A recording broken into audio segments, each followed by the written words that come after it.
And next, the Trainers' Trophy for winning the race to Bart Cummings.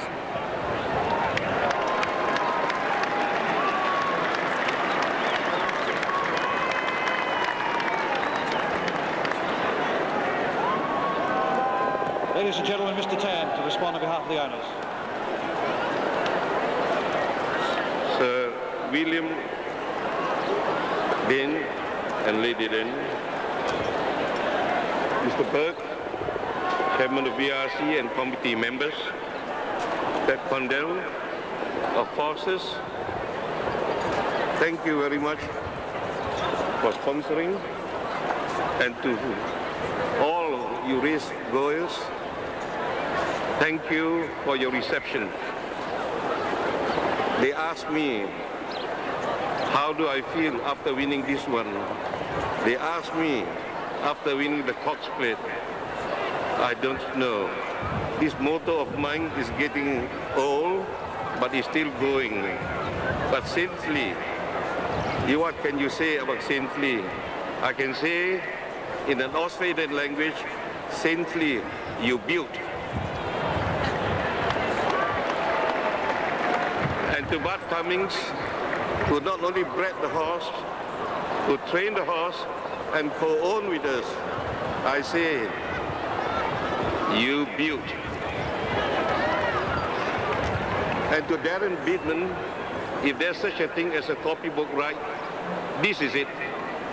He was confident all the way, but I've always been more conservative, and every time he takes surprises, I can say, Darren, thank you.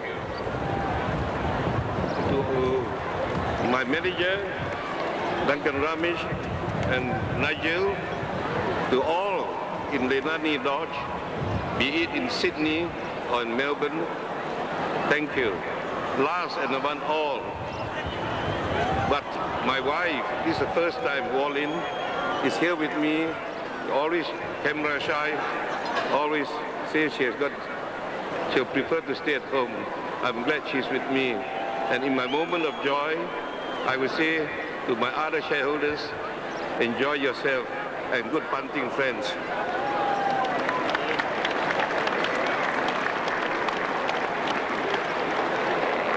Won the Melbourne Cup in 1991 for the 9th time. The Victoria Racing Club obtained a miniature Melbourne Cup and said to Bart, when you win the 10th, we'll present that to you. Bart, on behalf of the Victoria Racing Club, here's the cup.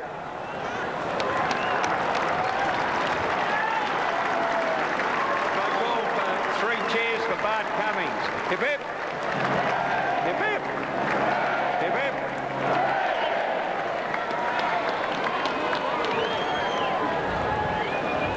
Your Excellency, Mr. Chairman, ladies and gentlemen. Well, it's happened again, but it's getting tougher each year, I feel, but this one especially I savour this one very much, having bred the grandmother, the mare, owned and bred the sire, owned the sire and raced the sire. So I've had a long time to teach him to stay, several years actually, and when people said, can he stay, I said, I hope so, but I've been wasting my time. But he is a nice horse, he's very relaxed, and it's a great thrill for me to be here on this 10th occasion. I'd like to thank the VRC for making this presentation very generous cup available on this 10th occasion, winning the cup, and all those that helped me. This job we do is a team effort. There's a very much team spirit and effort in this win today. So really, I can't say much more other than to thank Darren Beadman for making the choice a couple of months ago to ride the horse down here. I outlined the plan that I had, and so far it's been pretty accurate, and I thank him a lot for his very good ride. And the sponsors, naturally, Foster's, they're well known throughout the world. Perhaps after today they might be more better known. Thank you.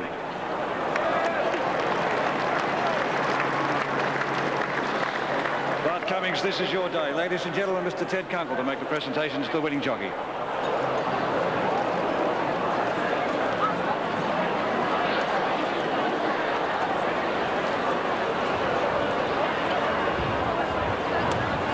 Darren, brilliant ride. Well done.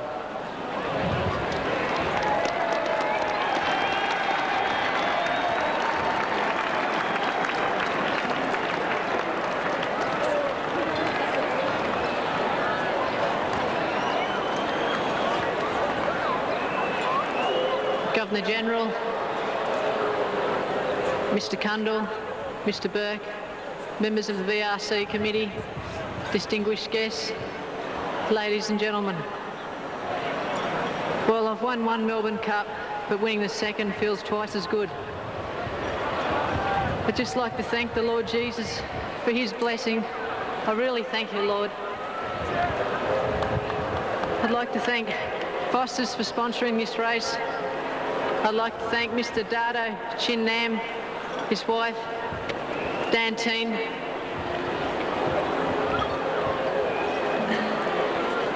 Mr. Lim, Mr. Hong and Mr. Tan for entrusting me with this mount. It gives me great pleasure to be able to be here today to win the third cup for you, Chin Nam. I'd also like to thank Mr. Bart Cummings. What can I say? Someone asked me how to describe the man, and I said, he's an optimist, he's realistic, but he's a genuine person with it. Thank you, Mr. Cummings.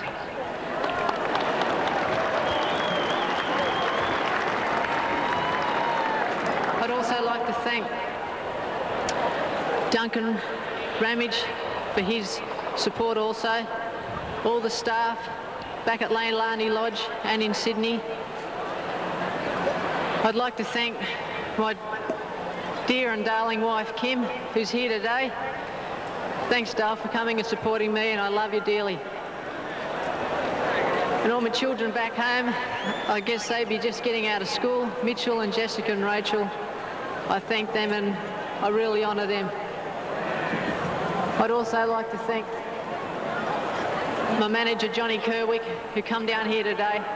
I hope this gave you a thrill, Johnny. And all the people that prayed for me out there, I thank you also. Well, it's an old expression and it's a bit of a cliche, but it's absolutely true. Couldn't happen to a nicer bloke. Dee Beedman, we need to take a break, then we'll come back and show you the whole race all over again.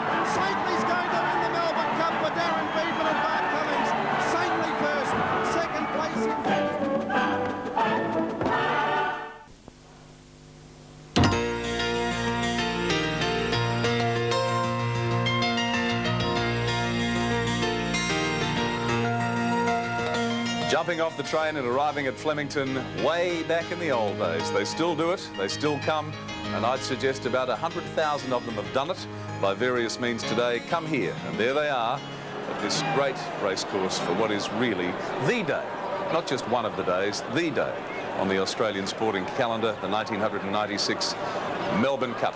Okay, let's bring Peter Donegan and Jenny Chapman back with us and give you the full replay of the Melbourne Cup. Pete and Jenny. Yes, Tim, well, that was the scene from up above as they jumped away, and what a magnificent scene it was. And I don't think, Jen, that I've heard a roar like that from the crowd when they jumped. It was very, very loud, wasn't it, Pete? But you can see the leader, Grey Shot, the overseas horse. He goes out to the front. He does make the pace in this race.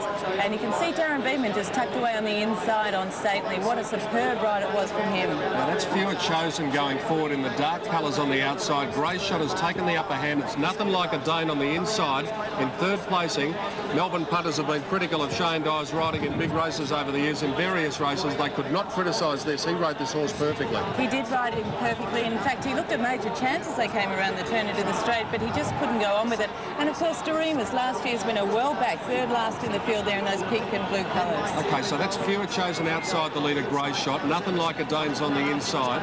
In fourth placing is Court of Honour. Now, he raced up a bit handier than we expected. The bolter is Sentico, the grey horse. And look at Saintly, as Jen said, Darren Beadman has just popped him in and popped him to sleep, and that was the key to him running 2 miles. Was it ever? And keep an eye on him, because it really is a superb ride. Now, I know Damien Oliver did get into a little bit of strife on Doremus when the favourite, Oscar Schindler, did just get a bit of a check, and Doremus caught the end of that. He did lose a few lengths in the running. What about the pace here as they go to the 1800, Jen? It looks to be steady, not quick. It does look to be quite steady, in fact, Pete. And Grey Shot's just going along at his own leisure there, and Nothing Like a Dane just tucked in nicely behind. A beautiful ride there by Shane Dye. So that's Saintly fifth on the rail as we look from up above, and you can see Grey Shot rolling along from Fewer Chosen, Nothing Like a Dane box seating, and Saintly just behind him, and Darren Beadman lolling along. It was at this stage that Damien got back on Doremus and did get a bit of a check, and he was back probably with about 4 behind him. Now that's Super Slew, that's Saintly on the inside, that's Court of Honour on the outside of him, Sentico, Count Shivers, Alcove in the stripes, then Istedad on the outside of the Bandit Circles of Gold. Now Oscar Schindler, let's have a look for him. He's back in the field at the moment, just in the left of screen. He's got the nose roll on, and he's only got about 4 or 5 behind him, and Senator is on the rail in the white colours up in front of him. Now we're talking about the beautiful ride of the winner. What about Count Shivers? Hasn't Stephen King got him beautifully positioned on the rail about 3 or 4 back? Now this is where they start to make their moves in the Melbourne Cup, and I spoke to Damien Oliver after the race, and he said just here when the sprint was on that Doremus just got left behind, and you can see he's still a long way back in the pink and blue. They're down near the turn here. Really the acid test is on, and look at the run that RS Dye gets on Nothing Like a Dane to come out after Grey Shot. Now the eventual winner, Saintly, is pulled to the outside in the yellow colours. Yes, and here he comes. He was absolutely cruising here. Look at him. Darren Beadman hasn't touched him. All the other jockeys are pulling the stick, and Darren is just pushing this horse handers and heels, and doesn't he perform? Oscar Schindler is giving ground. Skybo's gone past him on the outside. Sentico's up in front of them. Senator starts flashing home, the New Zealander, but Saintly, he could have gone around again. He clears away. And Skybo getting home late. He runs into third spot there. That was a good ride as well. But Count Shivers also, Stephen King, a fabulous effort. He did his very best there. It was a good, solid performance in the Melbourne Cup. Jennifer, when you've got the combination of what is obviously a great horse, a great trainer, there's been none greater in Melbourne Cups, and a great jockey who rode yet another perfect race, it's pretty hard to beat. Oh, that is extremely hard to beat. And when he came around the turn, Pete, there was just nothing going to beat him. He was just travelling so well. And seeing him in the mounting yard here after the race, he wouldn't have blown out a candle. It was a great effort. Right, these runners are in the mounting yard, so we'll go through them very quickly for the next race, the Pivot Superfect Sprint over 1,200 metres. And first of all, Jen, Lord Matthew, number 3. Well, he didn't appear to handle Caulfield all that well, so he wasn't knocked about on that occasion. I would only give him a place chance in this. He's got plenty of weight. Prince Marauding is number 5, and he's drawn on the outside of the track. Yes, and came down the outside. I think the outside will be a terrific spot for Prince Marauding. It was a good effort on at Flemington on Saturday, and also at Caulfield the start before that. He's a definite chance. Eddie Casser, the rider there. 7 Alpina to be ridden by Simon Marshall for John Maher. He couldn't get a run at Geelong in the straight, and when he did, he just found nothing. So it was a little bit disappointing. He's fitter now. He is a straight track winner. He can improve. Well, Brent Stanley couldn't make it the Caulfield Melbourne Cup double, but he'll be looking for some consolation with French Halo in race 8. No luck at Geelong at all when he was unable to get a run. The start before that, he needed to be hard up against the outside rail, which he wasn't. He's well drawn here in barrier 24. He'll come down the outside, and I think he'll give a great sight. Interesting runner is the Freedman horse, number 13, Chesham, to be ridden by Greg Hall, and it too will come down the outside. Well, this horse has won first up before, and he's first up here again today. His fresh form is fine, so I would leave him there with a place chance in this race. Then we go down to number 18, Hong Kwok Star, to be ridden by Craig Williams. I was particularly impressed. It seemed to have a lot in hand when it won at Caulfield, Jen. Well, yes, in a lot easier race though, Yes. Pete. It's a lot tougher here today for Hong Kong Star. At best, I'd give him a place chance in this. Okay, and Zarovic, number 21, is also amongst the chances here to be ridden by Gary Skinner, another one drawn wide. Yes, another horse that is first up here, Pete, and he's got a very good record first up. Drawn very well in barrier 22, and I've given him a good chance in the race. What's your top three, Jen? Well, my top three, I'm going with Prince Marauding, number 5, from 12, French Hello, and number 21, Zarovic. Each way, Hong Kong Star might run a cheeky race for you. They're on their way to the stalls for the Pivot Superfect Sprint as the excitement just subsides a little bit, but we've still got 2 races to go at Flemington on Melbourne Cup Day. We'll be back with the 8th after this.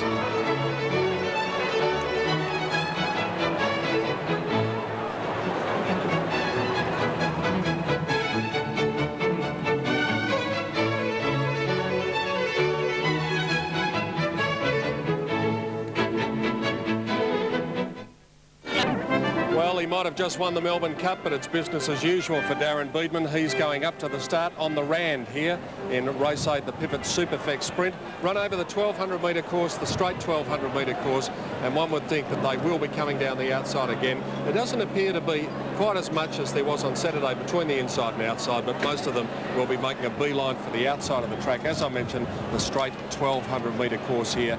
And shortly they'll be loaded into the gates. The scratchings here: 1, 2, 4, 8, 9, 11, 22 and 24.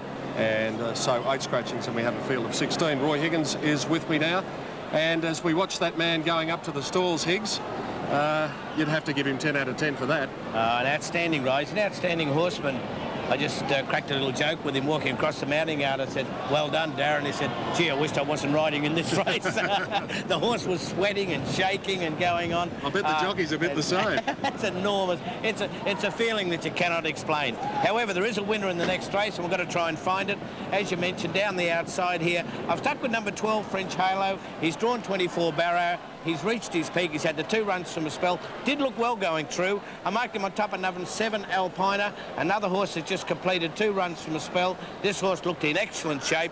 Of the others, number 23, In Square, first up, and number 19, Lord of Mio. Another horse having his 2nd run. I think all these horses look fit enough to say they will perform here. I marked them 12, 7, 23 and 19. Roy, I know you're making a flying exit, so thanks for your help today. I look forward to seeing you on Oaks Day, Pete. Roy Higgins with the compliments of Sport 927 joining us here in the mounting yard. Tim Gossage is down in the betting ring. Quickly, first of all, Tim, what was the Melbourne Cup result like for bookies? Mixed reaction. Spoke to a number of bookmakers. Some said they got off light with Saintly. Others said they got absolutely burnt. Michael Iskander was one, did $500,000 at the call of the card on Saintly, but they got plenty from Oscar Schindler. In this race, the best back runner is Alpina, and there's one down the bottom, Zarovic, 15 to 1 on the tote, much shorter in the ring. So Alpina, number 7, the one that they've mainly come for. Tim Gossage with that report. They're getting set in the gates here for race number 8. Still the big crowd in a festive mood as they watch these horses go in, and also watching them, Dan and Gary.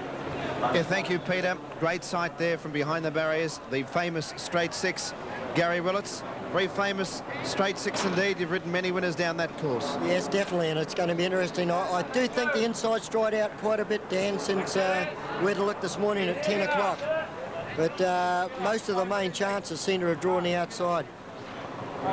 Here's the map of the course. It's a straight run. You follow the red line to the far left and you keep following it until the far right. And that's the straight course that they have to run. The selections for the Pivot Superfect Sprint. Jenny Chapman likes Prince Marauding. Peter Donegan likes Hong Kong Star at a bit of value. Johnny Letts has tipped something else to win the race. He's tipped Alpina. In fact, in the selection from Richard Friedman is Prince Marauding. Yeah, I like number 13, Chisholm. I thought his runs have been all right. I think he'll run very well. About 3 or 4 to move up. Ransburg coming into the line. Well, gee, it was a great shot, that overhead shot of Darren Beadman's ride, and Stephen King. You just get the idea, like, it's incredible to be able to sit up here and watch it and be right above them like that. Like this is right here now. You're seeing it live on Channel 10. Ransburg ready. Akibono is set. French Halo goes up. And they're locked away now for the Pivot Superfect Sprint. They're racing. Caught them at a fairly good line too, and all bar one are going to come down the grandstand side of the track. Stately Bay is going to do it on his lonesome. Now down to the 1,050, French Halo, Zarovic, Prince Marauding shows speed from Chesham in square. Cutting across was Ranspurt, Akibono just behind it. Lunchtime Special, the Rand was up there as well from Star Status, and they were followed by Honquok Star as they run up towards the 800, and Stately Bay is all by himself on the flat side. The leaders as they work up towards the crossing now, a Lunchtime Special with Laudamio also up there. French Halo hard up against the outside rail from Zarovic, and then Chesham. Alpine are close handy to them from the Rand. The furthest in would be Star Status. Akibono handy from My Bodyguard in square. Prince Marauding and Lord Matthew as they come down to the 500. Stately Bay is starting to veer out on the flat side of the track. Down the grandstand side, French Halo being grabbed by Akibono. Alpine, Honquok Star, and further out on the circuit, Zarovic. It's Akibono now tackled by Zarovic, and also Alpina. Zarovic and Alpina with Akibono in the centre with Honquok Star. Zarovic in front, coming at it. Lord Matthew's flying late. Lord Matthew and Zarovic have had it locked together. From Prince Marauding close up in a photo with Akibono. Honquok Star and then Chesham. Just behind there was Alpina, couldn't finish it off from Laudamio. In square next, and then My Bodyguard Lunchtime Special. Stately Bay tried very hard over on the inside. Further back then to French Halo with Star Status and the Rand pulling up towards the tail. But we have a very tight finish on our hands. Oh, beautiful ride by Danny Breton here, Dan. He was back. He waited and waited for the run. Like, you can get on that outside of that course. And he came through. First of all, it looked like Zarovic was going to win. But Lord Matthew just had that last run at him and got right over the top of him. Photo called for 110.9 is the time. Yeah, great run too. Like, they ran 110.9. Number 3, the winner. 3, Lord Matthew. Danny Brereton has defeated number 21, Zarovic, Gary Skinner. There was a heap of chances, Gary, at about the 200-metre mark. Any one of about 6 or 7 looked as if it could have won the race. It was a great finish, and but I said these two horses that came right hard up against the outside rail, they're the two that have got home again. But it was unusual to see Stately Bay, the only one going up the inside all by himself. But here they are. Here's the arrow on Lord Matthew. The one just in front of him is Zarovic in the blue. But as we roll this, you can see Zarovic goes to the front here in the blue and the blue blinkers. But Lord Matthew right hard up against the outside rail. Danny Breton's picked the right spot to come down, and that's what gets him home. It's just that little bit firmer there. And there he goes, right bang, gotcha, right on the line. Yeah, it's only a very narrow margin, we can assure you of that. Prince Marauding went on pretty well to finish into 4th spot. Stately Bay tried the impossible. Honquok Star was a nice run at a bit of value, finishing 5th. Yeah, so the numbers are 3, 21 and 15. It was bad luck for Midgie Didham because he trained Zarovic and he won the Cup a long time ago. On Baghdad Note, of course. Note, yes, it would have been lovely for him to get a winner here with Zarovic. But it wasn't to be. All the honours went to Danny Breton and Colin Little. Lord Matthew ran 2nd in the Group 1 Goodwood at Morfordville back in May behind Sword, only beaten a short head, so that was a quality performance. Back to a welter company today, and he finished 2, good for them, but that spot where he finished, Gary, he pointed out earlier on today, was the spot to be. If there was a place on the track where you had to pick to be, the perfect spot was actually there in those straight races. Yeah, definitely. You know, hard up against that rail, it's a great place to be. But he has a great head on, like the above the camera up above here. You can see Lord Matthew right on the rail, and that's the firmest part of the Flemington track. Just incredible.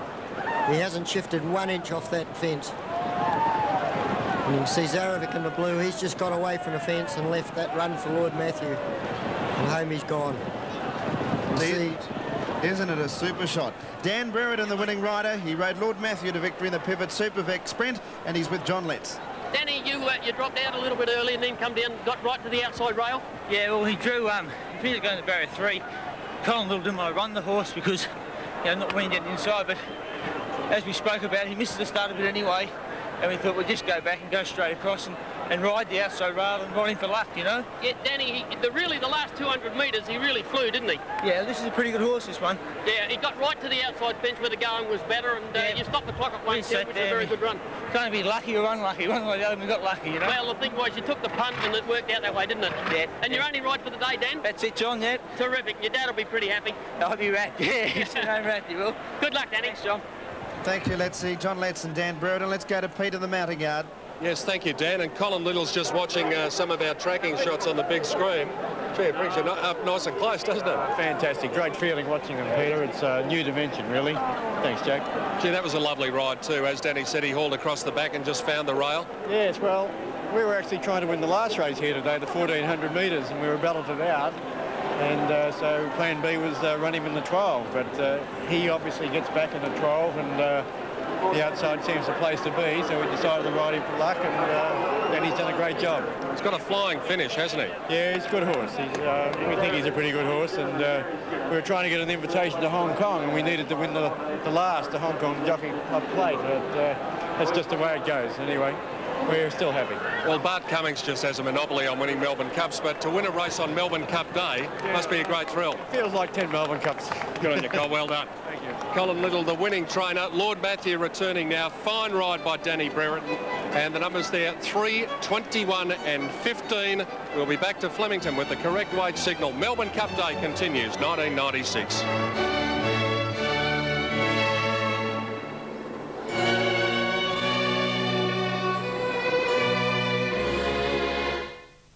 This 10 Cup.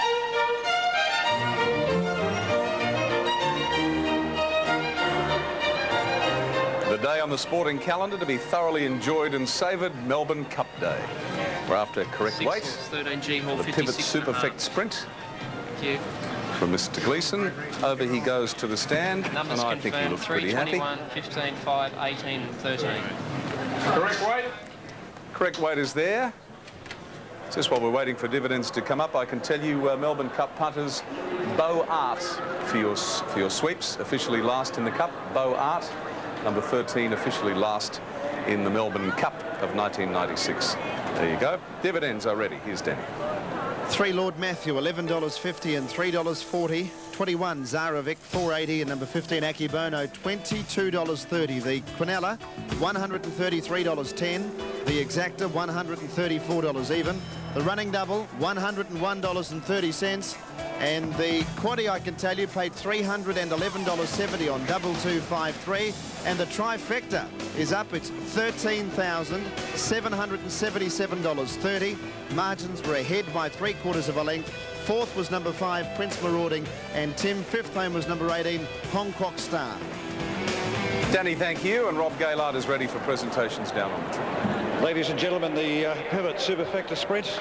Mr. D.C. Christensen, Mr. David Christensen, representing the VRC committee. But to make the presentations, the chairman of Pivot Limited, Mr. Michael Shanahan. Mr. Christensen, members of the VRC committee, ladies and gentlemen, Pivot is proud to be associated with the Melbourne Cup Carnival, in particular sponsoring the inaugural running of the Pivot Superfect Sprint. This, of course, coincides with the release of Superfect 2000, a new fertiliser which will be used in the production of pastures throughout Australia. As the preeminent supplier of fertiliser used in Australia to grow the many thousands of tonnes of product to produce pastures, grain and hay in the bloodstock industry, we take great pride in being associated with Pivot's technology, which of course is on show here today as we see and note the magnificent horses running in this great carnival. It is now my great pleasure to invite the winning owner of the horse, the winning horse, Mr. Max Frender, and of course to congratulate the horse, Lord Matthew. Yes, absolutely. As the slow motion replay showed you, an absolutely sensational run from Lord Matthew. But we'll take fast motion and a break and come back with you at Flemington very soon.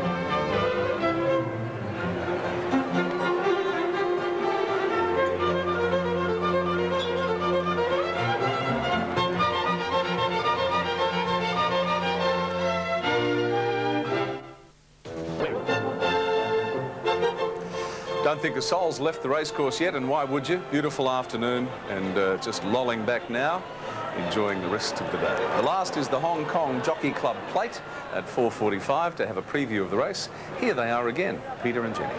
Thank you, Tim, on this delightful afternoon. And from the final event, Jen, scratchings are 6, 9 and 18, so we've got a field of 16 to run. Just quickly before we get to the last, I just spoke with Michael Canaan before about Oscar Schindler. Said he had a nice run. When he went for the horse, it went for about 2 strides. That was it. It just didn't go. Yes, quite disappointing, wasn't he? OK, what about the last? The last, well, hoping to get off with a winner here with number 10, Persian Flyer. This horse, Pete, how he didn't fall at Randwick, I will never know. Coming into the straight, he clipped heels, he managed to pick himself up again, and he ran on and ran third. It was a mighty effort. I think he's got a terrific chance in this. From number 19 at huge odds, Pengaloo, 50.5 kilos he's got. He's a dry tracker. He's got the dry track here today. He can go well.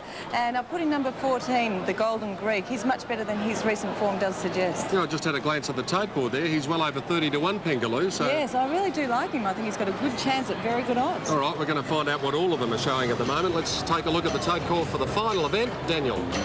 Peter, Hero wins 7.